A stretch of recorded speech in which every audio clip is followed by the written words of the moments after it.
Okay, here we are. Good morning, everybody. Welcome to the breakfast session. Lovely to see you all there as usual this morning. Fantastic turnout and great registrations for Bill. I was just saying to Bill that we we often we talk about a range of topics, but it's lovely to have someone from the creative arts jump at the chance to have someone from the creative arts come and speak to us. Really thrilled to have Dr. William Beale Platts, I think it goes by Bill, from Griffith today, is a recipient of the 2024 AAUT Citation for Outstanding Contributions to Student Learning. And he's going to talk to us about innovative online experiences and process-based assessment in the creative arts. So before I hand over to Bill, uh, I would just like to acknowledge that I'm hosting this session on the traditional lands of the Ghana, and that we respect their spiritual relationship with their country. I also acknowledge the Kaurna people as the traditional custodians of the Adelaide region, it's the Adelaide Plains, and that their cultural and heritage beliefs are still important to the living Kaurna people today. Excuse me. I also acknowledge the traditional custodians of the various lands that you are joining us from today, and acknowledge the Aboriginal and Torres Strait Island people who may be attending. So, without further ado, I'll hand over to Dr. Platts. Thank you very much for being there, Bill. All right. Thank you very much, Stuart. Can you hear me all right? We can hear you very well, thank you. I've stopped Uh, sharing so you can share and go ahead. all right, here we go. I'm going to share my screen now. Go. How's that working? That's looking good. You might want to, yeah, yep, that's it. That's the one, Bill. Yep. All right, beautiful. All right, thank you so much, Stuart, and for inviting me here this morning. And thank you to everybody for coming out in this for this presentation. Look, I'm going to try to keep it fairly loose as we go through, and then leave some time for questions and answers at the end. Thank you, Stuart, for doing the acknowledgement, and I would just like to add my acknowledgement of the Jaguar and Turrbal people. As I broadcast from their lands here today. And of course, extend my respect to any First Nations peoples that are joining us here this morning. I'm coming to you from the campus of the Queensland College of Art and Design here at Griffith University, where I teach. And as I get started, look, I'd like to just say a couple of thank yous right up front. We're very fortunate here at Griffith to have an executive which is extraordinarily supportive of learning and teaching, and has been particularly supportive of me over my time here at Griffith.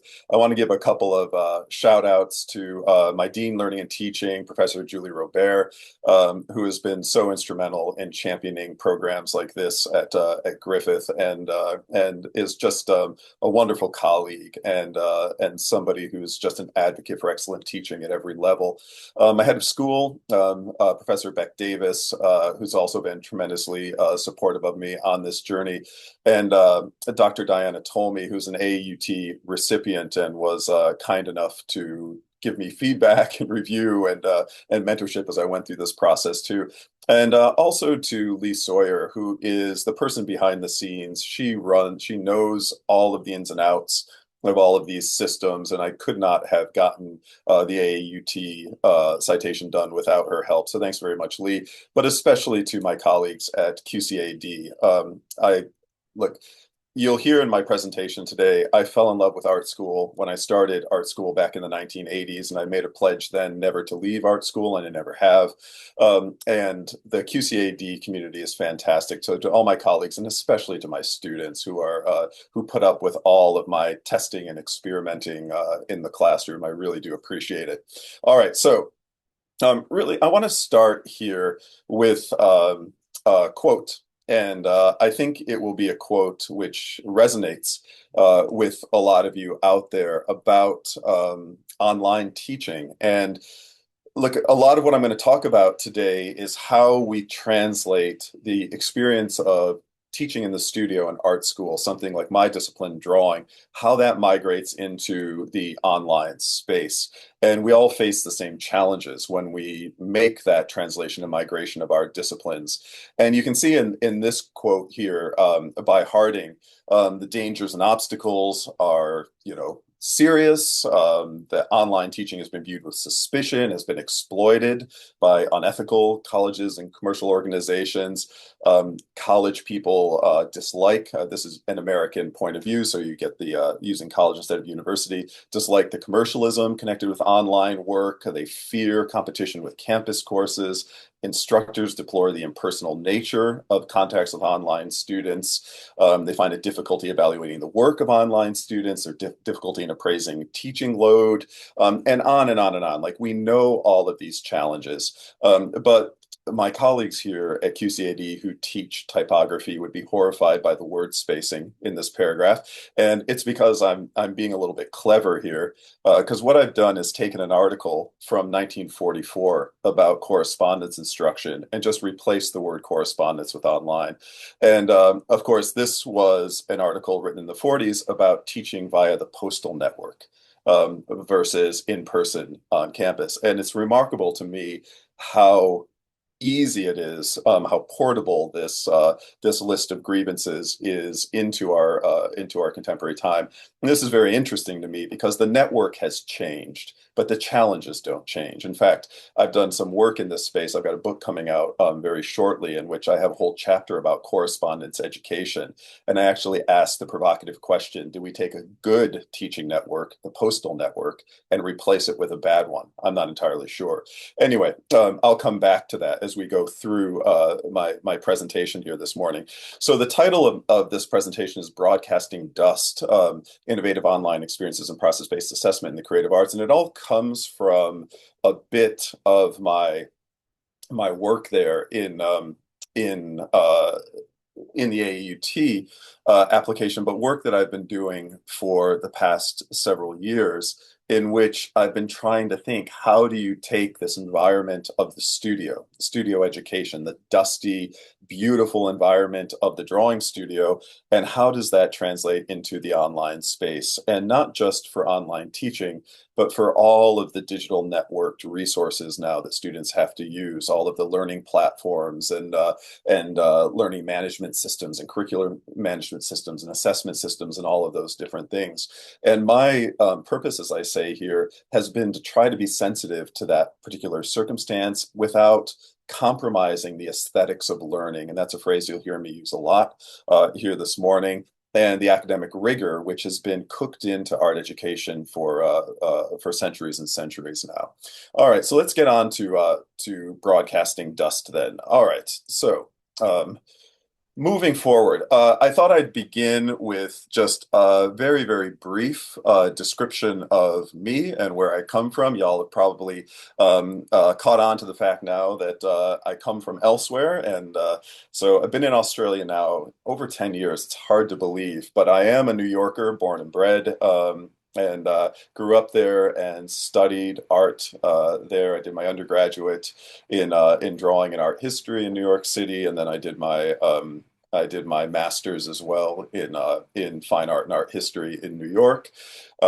I then migrated to North Carolina, spent some time there in North Carolina before heading out to Oakland, California, and I spent some time in Oakland and San Francisco and Berkeley. So a few years in the 90s spent out in the Bay Area bouncing around, but as a New Yorker, I never felt quite at home in California. And then I took an academic post up in New Mexico, in Albuquerque, New Mexico, and I taught at a university there for over 10 years. And I'd really say that was very instrumental to my development, where I really honed the craft of teaching there in New Mexico. And it's also true that all artists from New York make a pilgrimage to the high desert of New Mexico sooner or later in their lives. But from New Mexico, my wife and I were given the opportunity to move across the world, and we were given an opportunity to move to Brisbane, Australia. We had to pull out our globe to find where Brisbane was, but we relocated here, like I said, a little over 10 years ago, and the Griffith University community was kind enough to take me in. I did my PhD here and have been teaching here ever since. It's an interesting thing. I won't get into it too deeply, but you can actually do a PhD in creative arts in the US. The MFA or Master of Fine Arts is a terminal degree there. But I've been here ever since and teaching with my colleagues at Queensland College of Art and Design. So, like many of you out there, I have these two halves of my professional life. On one half is my teaching, my pedagogical practice. And obviously, I love teaching, and I work not only in the university, but I do a lot of work in the community and with partner institutions and organizations. I've got a long-standing partnership with the Queensland Art Gallery and Gallery of Modern Art, QAGOMA, which I'll talk about a little bit later, because they have been instrumental in that partnership has been instrumental in developing the systems and tools, which I'll share with you today. So that's one half of me. The other half of me is, of course, the artist, and I am a practicing artist, studio artist. I make drawings and exhibit those drawings. This is from School of the Living and the Dead, one of my recent projects that's ongoing. For the past couple of years, I have been building puppets. And the puppets have been making all the drawings, and I've actually done some work in some pedagogical work and published a little bit about how to teach puppets to draw. But that's the other side of me. So, like all of you, I have the side of my research and the side of my teaching. I'm a little bit different from a number of my colleagues, so here in fine art, but also in the creative arts more broadly, and that pedagogies of drawing inform everything I do. Even my creative arts practice and my exhibition practice is very much embedded with the histories of pedagogies of drawing.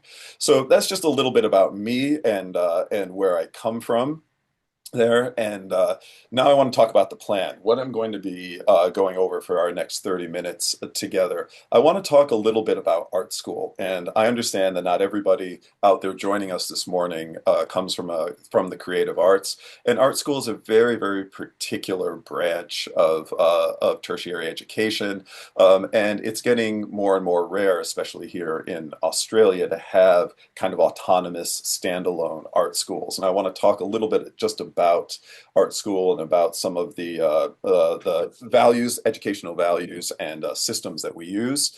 And to that end, I also want to talk about studio teaching. As again, as I said, my discipline is drawing, and I teach in the drawing studio.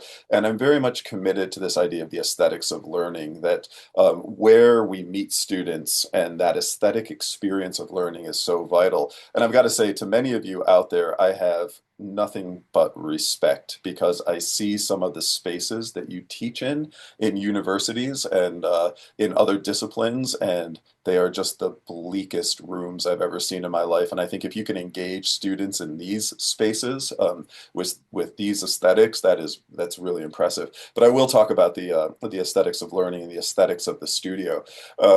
Challenges again in migrating then to the studio and the aesthetics of that studio into the digital space, the online space, and translating that experience for students who are seeing that space being broadcast or through online experiences. So I want to talk about those challenges, then my particular strategies for advancing student experience in those circumstances, and very particularly assessment. Assessment has always been and continues to be a very difficult subject in fine art education, because we have students who are doing things like dancing and making music and making paintings and making films, and assessing those things has always been a challenge.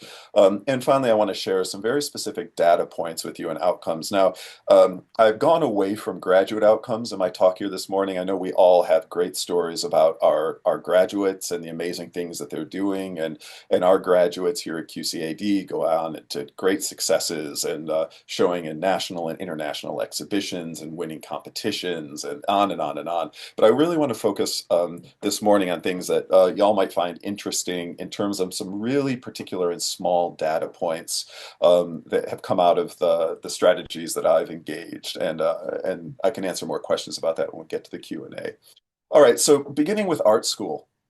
When I talk about art school, probably, I shouldn't say probably, absolutely the most influential point of reference for me in understanding art school is this particular school, Black Mountain College. And some of you out there might be aware of Black Mountain, some of you might not be. But it is an extraordinary experiment in education that happened, again, in the mountains of North Carolina and Appalachia between the 1930s and 1950s.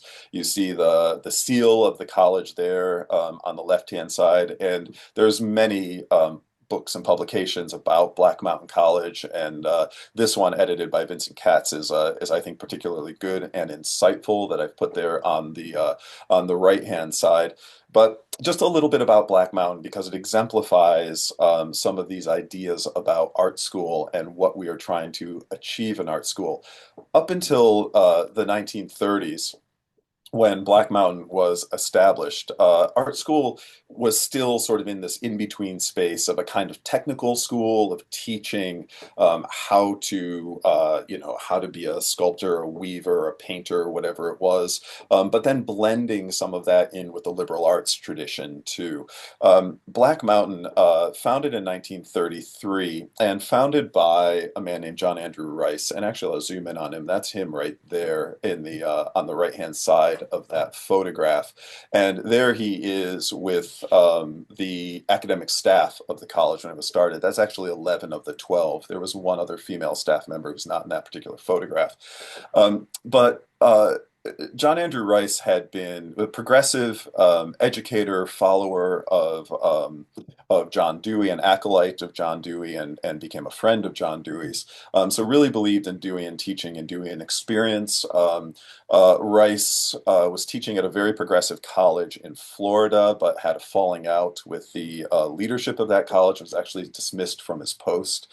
And so he took a group of faculty and a group of students, and they went off to an old YMCA camp down here in the lower left-hand corner, an old YMCA camp on the banks of a lake, again, in the middle of nowhere, the mountains of North Carolina, just outside of Asheville, if any of y'all know where that is. And they decided to start this experiment in education, a new liberal arts college. In the upper left-hand corner photograph there, you see Buckminster Fuller, Bucky Fuller, who pioneered the geodesic dome. And the very first geodesic dome that Fuller ever made was in a field at Black Mountain College with a group of his students, you see there too. And when you look at the list of teachers, students, visiting academics and professionals at Black Mountain College, it reads as a who's who of art and poetry and music and dance and criticism and history of the mid 20th century in America. Now, 1933, the year that Black Mountain College was founded, was actually the same year, of course, that the Nazis closed down the Bauhaus, that the Nazi Party closed down the Bauhaus in Germany. And on the right-hand side there, you see Joseph Albers and Annie Albers, two profoundly influential artists. And the founder of the Bauhaus, Walter Gropius, had gone off and had taken a position at Harvard to run the school at Harvard. And Gropius was trying to get Joseph and Annie Albers to move with him to Harvard, but Rice reached out to Albers, who had been running the program at the Bauhaus, and of course the famous preliminary course at the Bauhaus, foundation course there, and convinced them to come to the middle of nowhere, to the mountains of North Carolina, and run his school. And Black Mountain College then, even though it was a liberal arts school, sort of took on the patina of an art school after that. And I love this newspaper article over there on the right-hand side because it is the most innocuous but also the most ominous headline you'll ever see: Germans to teach art near here. So I think is great.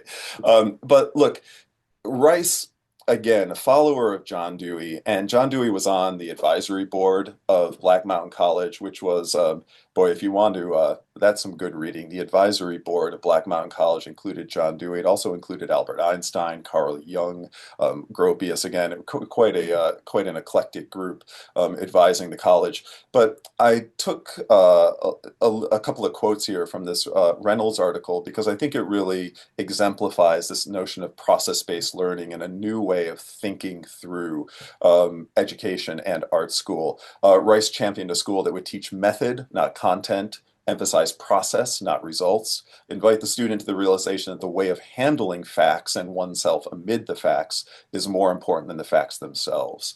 And he did believe that universities did too much rote learning and had, as he said, an unhealthy obsession with the acquisition of knowledge in the form of facts. And his famous quote is, "To know is not enough." When we think of the values of Black Mountain College and the values that were embedded there, these very much translate to contemporary values in education, but values that were again, quite progressive and quite radical at the time. Process-based learning, again, rather than outcomes-based learning, community learning and collaboration, social responsibility and democratic values, going back to the influence of Dewey again, work and labor. All the students at Black Mountain College lived at the college and they worked. They worked in the kitchens, they did all of the infrastructure work, et cetera, in addition to being students. As I said, idiosyncrasy, autonomy, ambiguity, critical reflection, and self-assessment. Here's the thing about Black Mountain College: it had no formal assessment. There was no formal assessment in any classes at Black Mountain College, and there were no degrees granted from the college. So really, really radical. And yet it was so well regarded that students who graduated, for lack of a better word, from Black Mountain College, and students could, when they were ready to leave the college, nominate themselves for examination, and then they would go up in front of a panel to present their work. But they were accepted into the top graduate and postgraduate programs in America coming out of Black Mountain College. Now, when you have a college that sort of eschews organization and assessment and credentials and things like that, unfortunately, it did not last. And in 1957, it closed. So it only existed for a very brief time from 1933 to 1957. It remains a camp there in North Carolina, and there is a Black Mountain College Institute that's in Asheville, North Carolina now.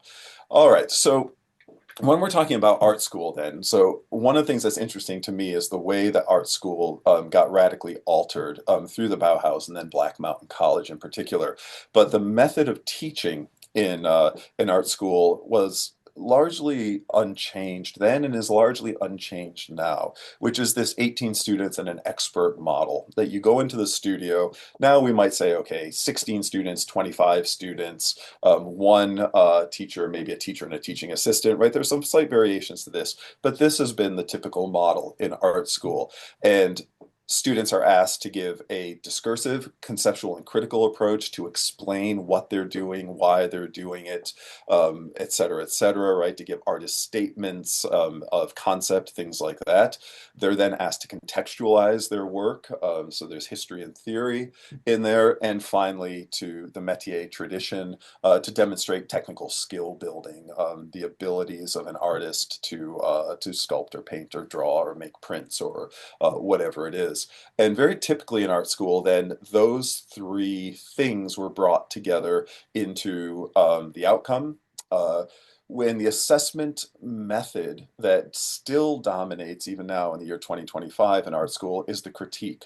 So students create a cycle of paintings, drawings, sculptures, a film, whatever it is. That thing gets exhibited or hung up on the wall or projected or whatever it is for critique by an instructor or by a panel of instructors, and that is the assessment. The assessment happens during that critique. There's quite a lot of ambiguity around that form of assessment and quite a lot of dissatisfaction from students around that assessment because the criteria for that assessment is very unclear. And ultimately, what happens often in art school is I'm trying to think of how to put this somewhat diplomatically, but maybe I won't. Oftentimes, teaching staff can get caught up in assessing art in terms of, is it good art? Is it bad art? Does it seem like contemporary art? As opposed to assessing learning. And that's something that I am very concerned with. And I'm going to show you how I've altered my assessment strategies and the impacts that that have had. And how I've altered my assessment strategies by moving all of my assessment online, even for in-person art courses. And that's a fairly unusual move in my discipline. So one of the other issues that we have is with this typical Beaux-Arts model of 18 students and an expert, and this idea of the discursive, contextual, and skill building tradition being brought together into critique and assessment. Where does the virtual learning environment, learning management systems, personal learning platforms, online synchronous and asynchronous deliveries, flipped classrooms, lecture capture, where does all of that fit in to that model? And that's something that I've been working on again for the past couple of years. As I said, one of the problems of moving a lot of these experiences online is the aesthetics of the studio itself. So when students come into art school and when they come into their studios, they're in these extraordinary spaces with other art students making with very particular kinds of environments. There's this patina, again, of age and dust and paint and charcoal and ink on everything. They feel like spaces that are material, like spaces of making, and students really lean into that experience. It's a big part of art school. So how do we maintain that, right? How do we maintain that in a space, which is a virtual space or an online space? Other challenges when we start to talk about bringing the digital network or online experiences into art school. How do we foster art school communities? How do we enable the transformative experiences that define art school? How do we engage the students to participate in coursework? We all know that students demand flexible teaching, they demand online teaching, and then they turn around and say that they hate their online experiences. So this is a real challenge for all of us. How do we communicate dispositions? A big part of art school is art students seeing one another and seeing their instructors and seeing professional artists and seeing how artists talk and communicate and interact and approach the world, et cetera, et cetera. And how do we communicate those dispositions? How do we encourage self-reliance, resilience, adaptability? How do we manage our own workloads when we're balancing all of the work that goes into preparing studio courses, but also all the work that goes into translating those to the online space? Assessment strategies, I'll speak very specifically about. Economic and policy-led demands. Of course, the 18 students and an instructor model doesn't work anymore for universities. It's too expensive and not practical. And so if we are thinking about the long-term health and viability of art schools, we have to pivot to other modes. I don't think there's any great philanthropist who's going to come down the pipe and endow all of the art schools in Australia. I don't think that's going to happen. We have to adapt to new technologies, new mandates for flexible learning, and we are all part of large host universities. And so as art schools, we have to work with the systems that are implemented by those universities, where the creative arts are not often the primary driver of those systems that are being implemented by our host universities. All right, so those are the challenges. Now, I want to get into, I know I'm already, I'm going to be up against it with time here, so I want to get into what I've done. So one of I have to give a special thank you to QAGOMA. I've had an industry partnership with the Queensland Art Gallery and Gallery of Modern Art for years in delivering drawing programming with them. And the director, Chris Sains, and the head of public programs, Tamsin Cull, have been really, really encouraging and supportive of my partnership there. And I really have to thank them because it was my work with QAGOMA that really initiated a lot of this revision that I've done at the university. Because going into COVID, 5 years ago, I had been doing a lot of public programs with the museum. Suddenly, all the museums were closed down, just like all the universities were. And they came to me and said, "Could we move all of this online?" And I wasn't sure if we could. They said, let's just broadcast from the drawing studio. Let's see what happens. And it was through that that necessity of doing that that I began to realize the potential of moving the drawing studio into that digital space. It was really clunky at first. I was using all sorts of different microphones, all sorts of different setups to try to figure out how to get myself and my sheet of paper and the subject and the materials and everything all into the shot. But I'll tell you, the very first one we did, the very first broadcast we did for this, we called Draw Along. And We just did it. It was one evening on a weekday evening. This was back in 2020, and 1,000 people tuned in from all over the world. It was pretty extraordinary. And for a museum public program, little drawing workshop to get 1,000 people is pretty amazing. Since then, we've had over 11,000 people participate in these things in person or synchronous, and over 175,000 asynchronous views of these different things that we've created. So that really started me thinking that this was possible to bring into the university matrix. There wasn't a lot of precedent for it in art school back in the 80s and 70s and 80s. People experimented with broadcast television, with radio, things like that, but not a lot of art schools have been really resistant to moving online because of the materiality and aesthetics of art school. So my strategy here to bring the drawing studio into this virtual space or online space was threefold. One, through live broadcast or webcast. So rather than lecture recordings, my idea was to maintain the studio aesthetics and to teach exactly as I would in the drawing studio. And thus the people who were seeing it would not be looking at a talking head or a PowerPoint or anything like that, but would actually be there getting that special insight into the drawing studio and that access to the specialized knowledge of the drawing studio. But also that live broadcast would require a very specialized equipment or a broadcast kit.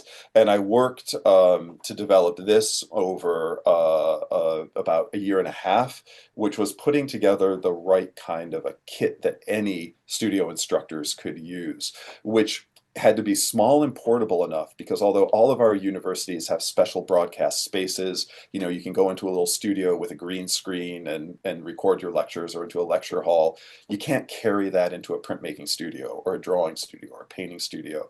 So I developed this system, got lots of technical consultation on it to do this very, very small kit that could fit into a bag or onto a small cart, where you'd have a main computer running things, you'd have a monitor PC for chat and Q&A, wireless microphones, using external video cards, external video capture cards, so that you could actually plug in cinema quality digital cameras, but the computer would read them as webcams. That way you would have access over zooming, focusing, exposure control. You could run multiple cameras at once. So there was quite a lot of testing that went into building this broadcast kit. But I do want to emphasize that, because this is not something that will work very well just trying to do the webcam that's built into your computer or the microphone that's built into your computer. One of the things a lot of people don't realize, here's a very simple example of that. Webcams do an artificial mirroring.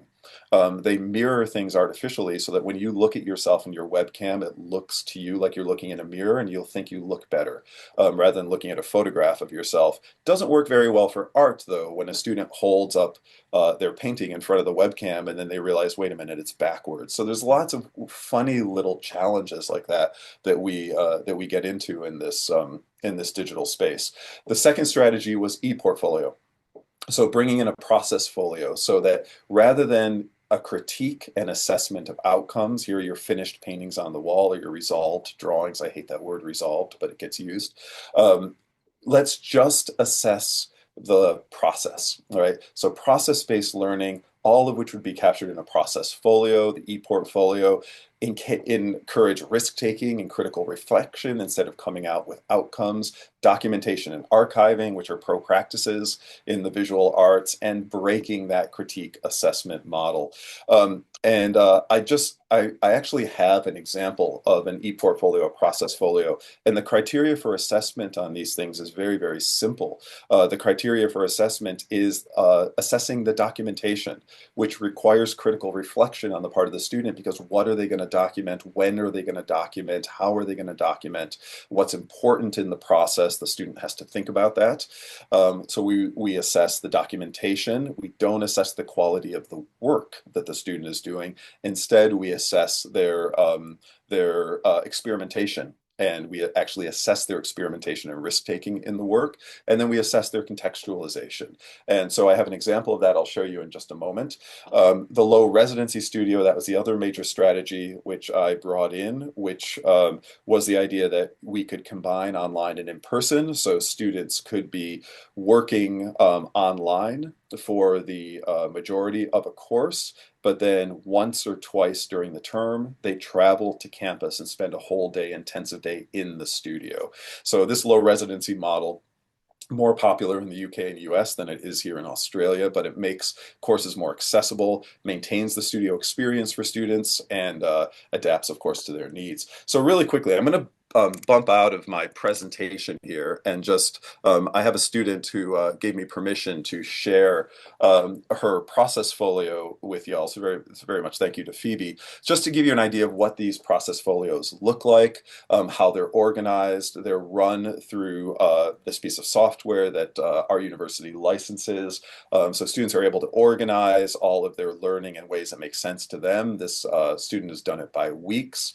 And then it works just like a blog, sketchbook, sort of hybrid. Students are just dumping in all of their thoughts, their notes. They're documenting constantly what they're doing in class. Again, it's bringing in that critical reflection where they've got to decide when to document, what's important in their learning and their process, reflective notes. Then they're going in and they can find videos online, which they can embed directly into these things. They can find research. They can go into our library system and link directly from our library system into their e-portfolios as well, put all their notes. And then X Studio, that's what we call in drawing everything that happens outside of the studio space. X Studio, what I did, progress, reflections, imagery, videos. Then here's the student just testing, trying things. Again, we're not in the business of determining whether or not these are good drawings. That's not important. What's important here is that the student is going on this journey and that we're assessing the learning that they're doing, the level of experimentation. Here's a student who went on then to try to make her own inks using tannin-based materials, different teas and coffees and things like that in order to create these drawings. And on and on and on. This is 1 week's worth of work, a 3-hour in-person class, but you can see the sheer quantity of documentation and archiving and learning that comes out of that. So just a really quick little look there at what that looks like when it's actually happening in the course. All right, so last thing, because I know I've been going for almost 40 minutes now, and I do want to have some time for questions and answers. Some of the data that's come out of this now, and I think it's quite dramatic, and I wanted to share it with you and get your thoughts about it too. So first of all, demographics. Art schools have very, very particular demographics, which are different from other schools. I know each of our disciplines, each of our schools has different demos. Art schools, especially fine art programs, have been trending female for years and years now, and we're to the point now where these are our 2024 demos, but we're consistently over 80% female students in the fine art program or visual arts program. We're consistently over 20% of our students registered with disability services, 13% English as a second language, 7% First Nations, and again, that's quite high compared to other schools and departments in the university. We also are particular here at QCAD because we have our KAIA program, our Contemporary Australian Indigenous Art program, which is a unique degree in contemporary Indigenous art. 30% First and Family, that's fairly typical for Griffith University, but again, something unusual for us in fine art or visual arts is more than 25% of our students are age 30 plus. So we have a high degree of mature age students, and a lot of students who come back to art school have had other careers and even retired from other careers and then coming back to art school to follow their passion, or have raised children and then children are out of the house and they want to come back and go to art school and do the thing that they never did. So we get quite a lot of students 30 plus in our courses. Now, some of the data when I started on this journey, again, about 5 years ago, pre-COVID, enrollments in all the drawing courses, 193 students for the year 2019. This year, 2025, we've just finished enrollments for our third trimester here in 2025. This year, we have 345 students, and that's with a reduction in the number of courses. So in 2019, I had 6 drawing courses. Now I only have 3 drawing courses, and yet students have almost doubled. And that is in an environment in which total enrollments for the school have been relatively flat. So huge increase, and I think there's a number of factors, but I think shifting all of the drawing courses to process-based assessment, bringing in the low residency, bringing in these online experiences has been hugely instrumental in that. Uh, Mean grade has gone up. I don't want to focus on that too much because we can debate about the usefulness of that kind of data. But degrees represented, I find this very interesting too. In 2019, there were 3 different degree programs, students from 3 different degree programs who were taking drawing.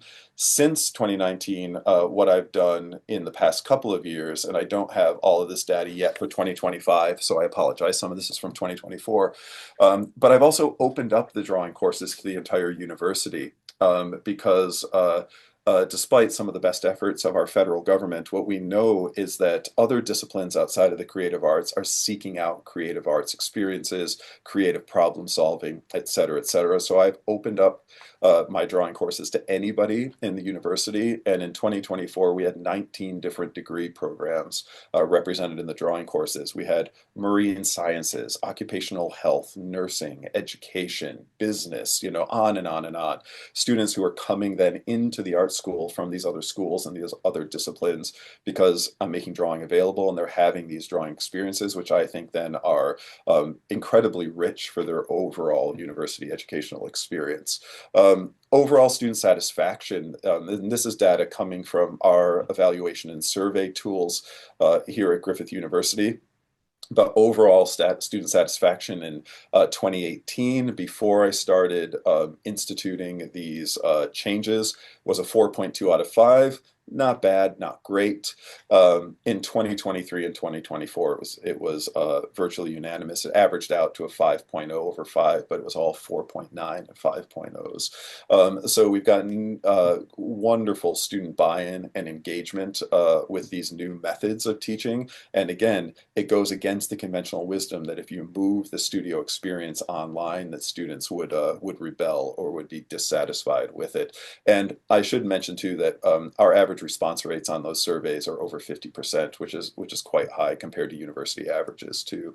But this is the one I'm particularly proud of. In talking about the assessments and the e-portfolios, one of the questions we ask on our student evaluations is, was the assessment for this course clear and fair? Q2. And the results of that question are oftentimes quite dire. And in 2018, the average across all drawing courses was 47% of students who marked strongly agree that the assessment was clear and fair. And to me, that's a crisis. Less than half the students think that the assessment is fair. That's something that absolutely has to be responded to. And so now, having moved all of the assessment online to a process folio, even for in-person studio classes, in 2024, it was 85% strongly agree that assessment was clear and fair, which again is a pretty dramatic change, pretty extraordinary change, and again goes against some of the conventional wisdom about assessment.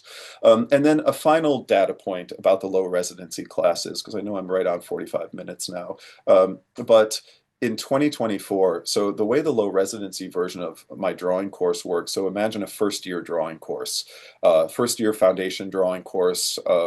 I might have 200 students in the course, many classes being offered. Almost all the classes will be offered in person except for one. So students can enroll in an in-person class if they want to come into the drawing studio every week, or they can enroll in the low residency class, in which case they're seeing an online broadcast from the drawing studio every week, but then they're only coming in for those in-person intensives once or twice over the course of the entire term. And in 2024, the overall satisfaction for the low residency course was a 4.9 out of 5 student satisfaction, whereas the in-person classes averaged 4.6 out of 5.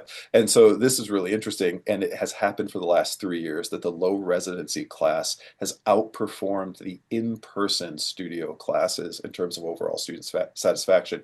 And in fact, has outperformed almost every in-person studio class from other disciplines outside of drawing too. And in the low residency class, almost 90% of students strongly agreed that the assessment was clear and fair. So again, pretty dramatic results there on that data. So again, as I said, there's a lot of data and outcomes I could talk about with graduate success and attrition and retention and those kinds of things. But I thought that those particular student experiences of those courses might be interesting to y'all. Okay, now I know I promised I would keep that to 45 minutes, so I think I'm going to stop the share there and open it up, Stuart, for you to manage if you have any questions or if you wanted to manage any questions.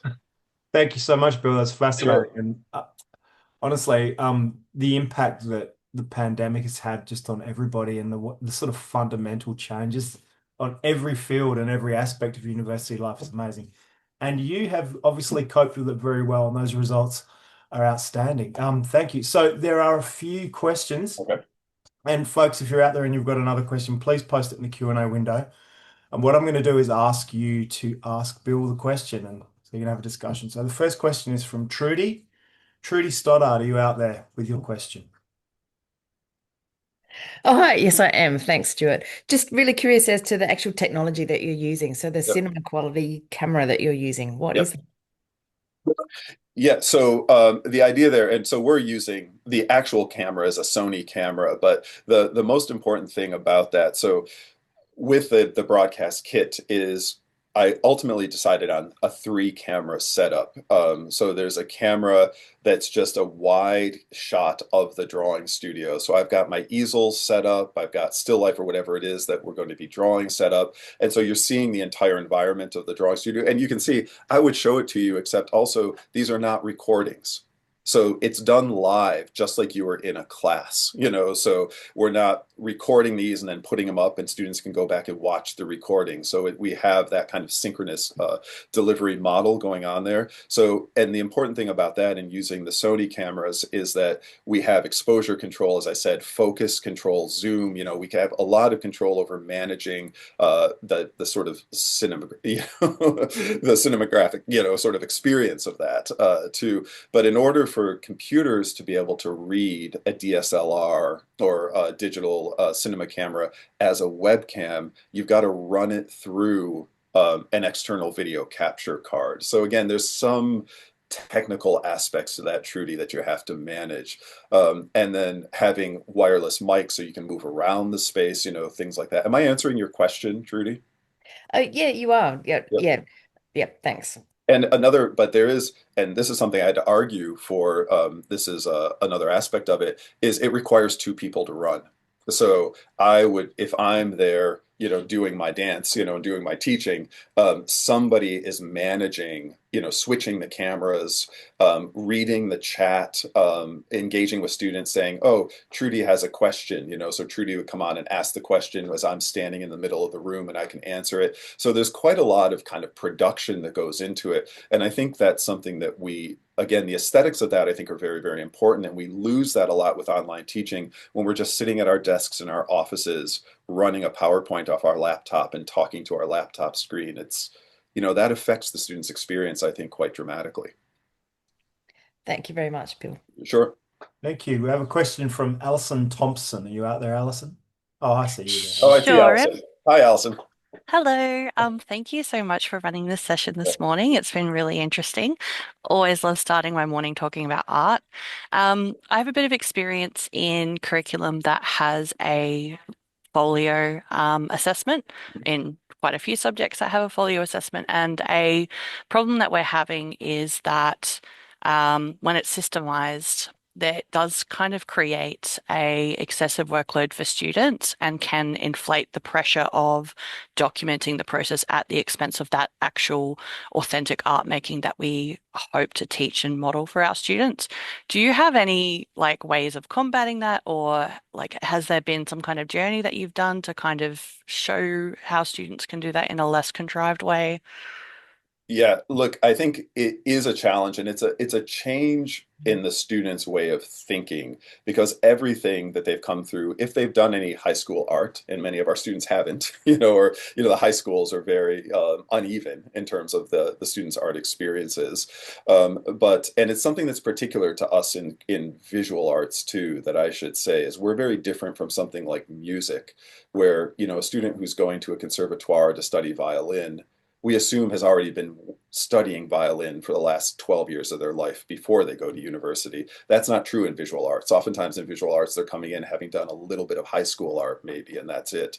But they're used to always working towards those outcomes, always working towards, I've got to present my midterm folio for critique. I've got to present my end of term folio for critique. And what I have found, and I used to try to hybridize it myself, where they would do some folio for critique and some process folio. And I realized that wasn't working, and I just did away with the folio for critique.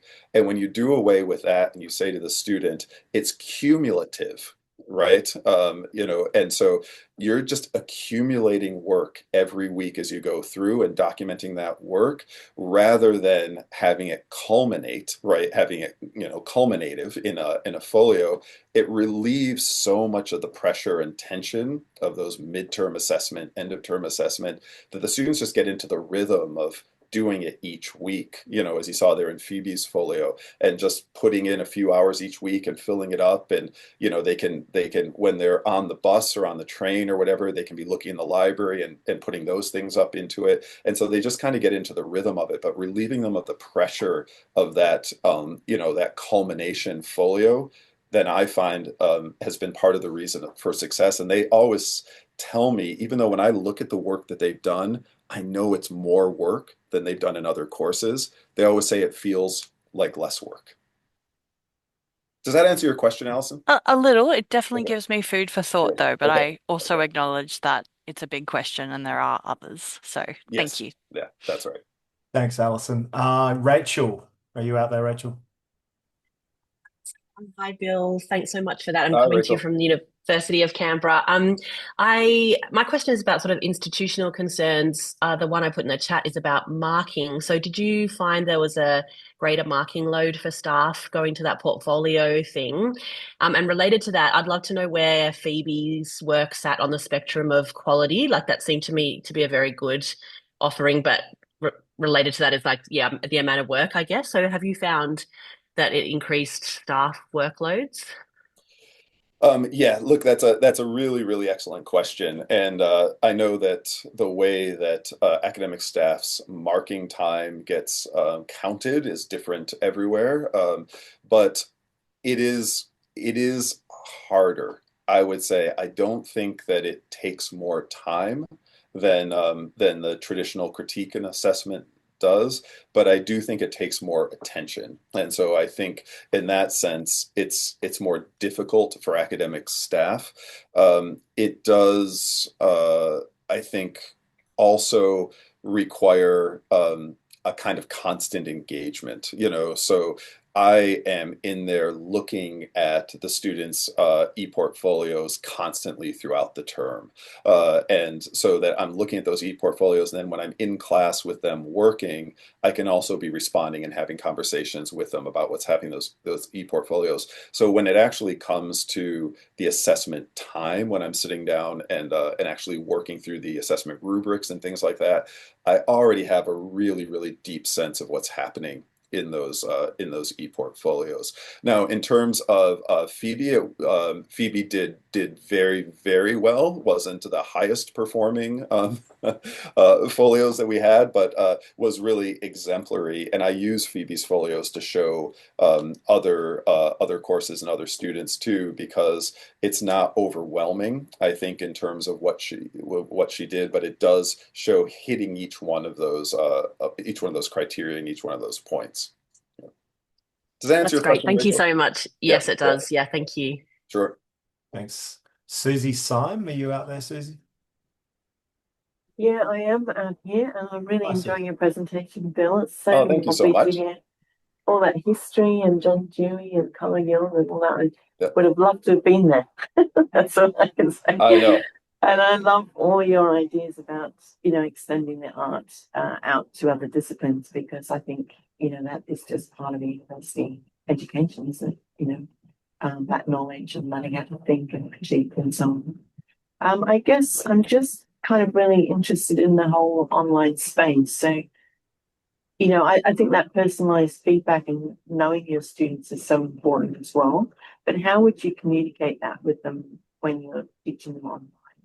Like, how many people do you have actually in the online session? Oh, so we run the online sessions just like any other class. So if normally our drawing classes are 25 to 30 students in a class, and we do the same thing for the online class. So we set it up exactly like so, and because it's a really good question, Susie, because what we don't want is to get 200 people in that online space, because then you don't get to know anybody Exactly. that's there, and you don't, they don't feel comfortable putting their hand up, asking questions, talking, getting to know each other. And then we're also doing in those low residency versions, they're all coming together, then to be in studio, low frequency, but they are coming together. And so you need to have a manageable size. But my thinking about it was, let's just make it exactly like any other in-person in-studio class, except we'll use the digital network, to help facilitate it. So, and it's, these are the negotiations you have to have with your schools and your administrators and, things like that too. So do they have other ways? Do you set up other ways for them to connect with each other? I mean, Sorry? do you set up other ways for them to connect with each Look, other online? they have, we set up a Teams channel for the students and that's how we use Teams here at Griffith. So we're broadcasting through Teams, and for that, and this was actually, it's a really good question though, Susie. I don't know how many of y'all out there in your universities use Teams, but I had to have a whole back and forth with our systems people, because they didn't want to set up a team just for that one class. They said, if you do a team, it's got to be for everybody enrolled. And I was like, well, I don't want all 200 students in this group. I only want these 25 who are enrolled in this class. So there's, again, lots of little systems things that you have to negotiate. But then they have their own little Teams channel. Yes. That's where we broadcast from. That's where they can also ask questions, have discussions with fellow students, reach out to them, all of that. Yeah. Okay, thank you. Does that answer your question? Yeah, thank you. All right, right on. Right. Karen Dempsey has a couple of questions. All right, Karen. There she is. Karen, you're on mute. Mute. Oh, I kia can hear ora. you now. Yeah, you can hear me and see me. Kia ora, and thank you so much for your presentation, Val. I'm a senior learning designer over at New Zealand at Right on. AUC, and I'm a classroom painting teacher. So really interested in your kōrero and what you were talking about this morning. My question, I didn't know I was going to be able to ask this in person. So, and I think you've already answered the question that the online is exactly the same as the in-person course, as in it's live and they're expected to interact and participate. That's right. I think some people are getting confused with this online learning idea where a student might just watch a lecture later on. There's no interaction. So you've kind of already answered that. But my other question was about the learning objectives. So when you shifted to assessing or getting evidence of their learning through the process that they're making, did that shift your learning objectives at all? Okay, could you repeat that last part again, Karen? Yeah, so the portfolio that assesses the students' process and as a practice and process, did that mean that it changed this shift in your practice? Did it change your learning outcomes? So, like, what's is it Phoebe's work that you showed us? Yeah, what's that's right. an example of, say, the rubric you're going to apply or the learning objective that you're going to assess? Right. Yeah. Yes, it has. And it's definitely affected the learning outcomes because the learning outcomes have been shifted to documentation and archiving, as one of the learning outcomes. Another learning outcome, which has shifted to speculative use of materials, as opposed to, again, outcomes-based things, towards contextualization of the students' work. So it definitely has shifted those learning outcomes in each course. And you're absolutely right, Karen, with the first point you made. Look, we had the data here. I won't mention the particular course, but we had courses going back a few years now that shifted to online lectures. So, and lecture capture. So the lectures were being recorded and then being posted online. And the data we got is that attendance dropped to less than 30% going to the in-person lectures. But we also had the analytics on how many students watched the recordings, and it was less than 20% of the students actually ever watched the recordings. And my contention always was, I bet if you looked at that 20% of students who watched the recordings, I bet at least half of them were also students who were there in person because they were the high achieving students going back and and reviewing it. So when you do the math and you realize, okay, maybe 60-70% of the students aren't ever even seeing this, then how are we, and then I think all the things that we do where let's try to build in quiz mechanisms or other engagement things to prove the students are there or that they're watching. My attitude was, let's just handle it like an in-person lecture. It's just broadcast instead, and so I think that's worked really, really well. And if students miss it, it's just like missing a class in person. Cool. Thank you so much for your time. Sure. Okay, we've hit the top of the hour, folks. Really? God, that went fast, didn't it? Did go fast. I think we'll have one more question if that's okay. Okay, that's fine. Yeah, that's fine. So yeah, and apologies to everyone who's asked questions. Obviously, it's always a good presentation when you know there's a ton of questions. So we've got one more question, and my apologies to everyone else who asked a question. We don't really have time to get to it. So the last one is Melinda Lewis. Fantastic. Lucky me. Hi, Hi, I'm Melinda.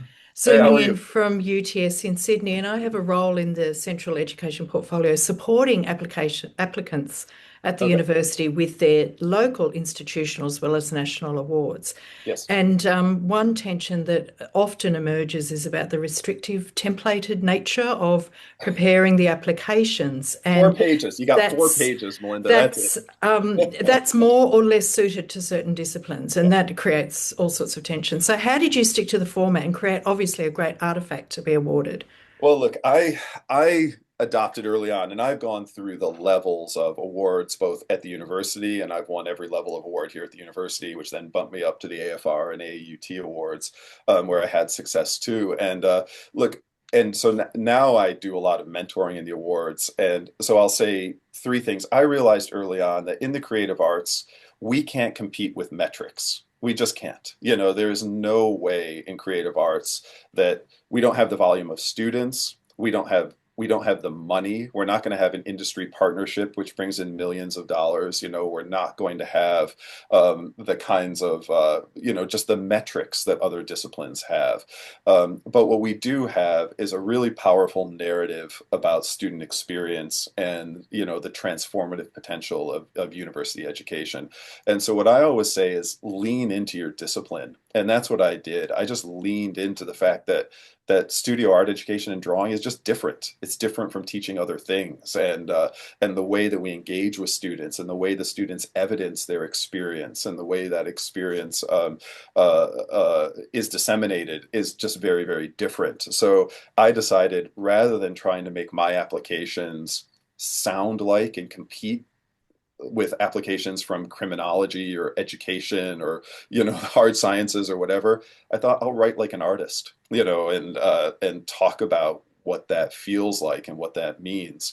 And of course I still had to put in a few data points and things like that, but the feedback that I got consistently, and this might be useful to the others who are out there, the feedback that I got consistently from the assessment panels was that my application had a kind of unique voice and had a unique kind of sound to it, because I was citing different frameworks and different scholarship than the typical scholarship and framework that everybody cites, you know, so I think just the difference there was part of the key to my success. Now, wrenching it all into 3.5 pages and the criterion, you know, that's another skill. And thankfully, I had a lot of support and a lot of feedback.